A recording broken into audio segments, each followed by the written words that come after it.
भाषा के अनेक तत्वों में से एक प्रमुख तत्व है जिसके माध्यम से विचारों की अभिव्यक्ति होती है। इसे परिभाषित करते हुए कहा गया है कि विचारों को पूर्णता से अभिव्यक्त करने वाले क्रिया से युक्त पद समूह को वाक्य कहते हैं। वाक्य की इस परिभाषा से वाक्य की कुछ विशेषताएं प्रकट होती है। पहली विशेषता है कि वाक्य पदों का समूह होता है।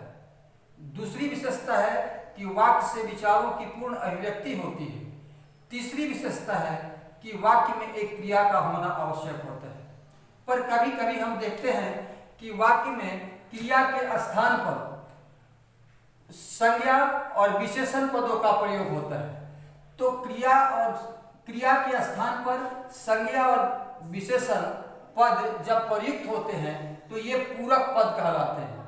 यूँ कहें कि क्रिया के स्थान पर प्रयुक्त होने वाले संज्ञा और विशेषण पद को पूरक पद कहते हैं।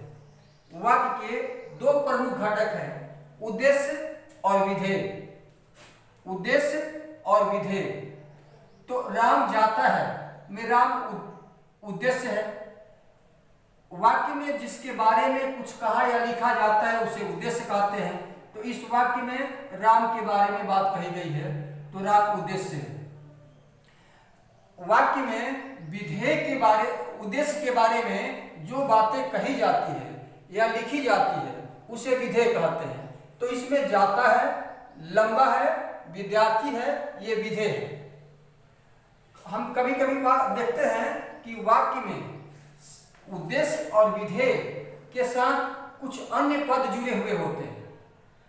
ये पद उद्देश्य और विधेय के साथ जुड़कर उसके अर्थ की अधिक जानकारी देते हैं या यूँ कहें कि उसके संबंध में अधिक जानकारी देते हैं, स्पष्ट जानकारी देते हैं।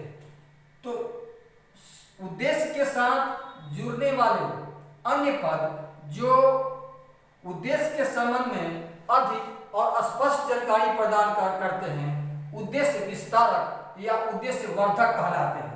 जैसे राम जाता है तो श्याम का भाई राम, श्याम का भाई राम जाता है। तो इसमें श्याम का भाई ये उद्देश्य का विस्तार हो गया। यह श्याम और भाई ये दोनों संज्ञा है पर यहाँ विशेषण का कार्य करते हैं, राम की विशेषता बतलाते हैं।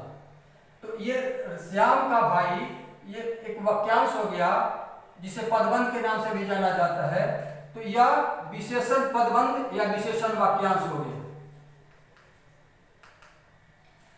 विधेय, विधेय के साथ भी कुछ शब्द जुड़े हुए होते हैं जो विधेय के संबंध में अधिक और स्पष्ट जानकारी देते हैं। जैसे कहते हैं कि यहाँ राम जाता है तो राम अपने मामा के घर जाता है, मामा के घर जाता है। तो इसमें अपने मामा के घर जाता है तो ये भी वाक्यांश है और यह विधेय की विशेषता बताता है, विधेय के अर्थ को अधिक स्पष्ट करता है। तो इस प्रकार ये विधेय वर्धक है। विधेय वर्धक और उद्देश्य वर्धक के संबंध में हम यह बता देना चाहते हैं कि ये वाक्य के ऐच्छिक घटक होते हैं।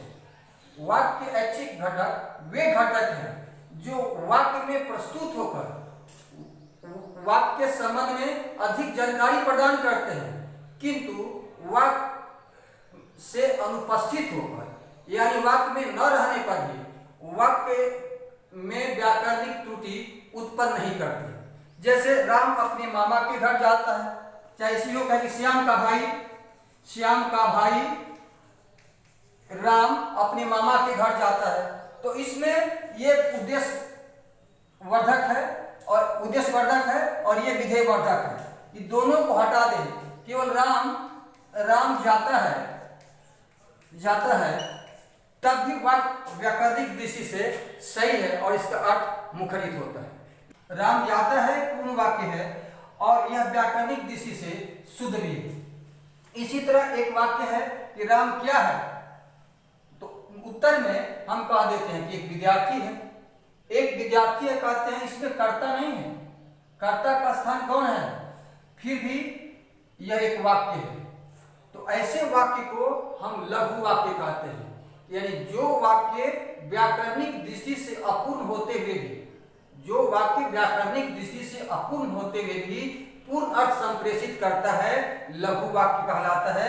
तो ये लघु वाक्य है और इसमें कर्ता का अध्याहार है, कर्ता पद का अध्याहार है। इसके उपरांत हम वाक्य के प्रकार के संबंध में विचार करेंगे। तो रचना, अब हम वाक्य के प्रकार पर विचार करते हैं। तो रचना की दृष्टि से वाक्य तीन प्रकार के होते हैं। पहला है सरल वाक्य, पहला है सरल वाक्य जिसे साधारण वाक्य के नाम से भी जाना जाता है, साधारण वाक्य के नाम से भी जाना जाता है।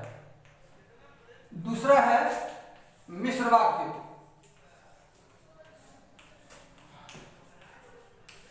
और तीसरा है संयुक्त वाक्य।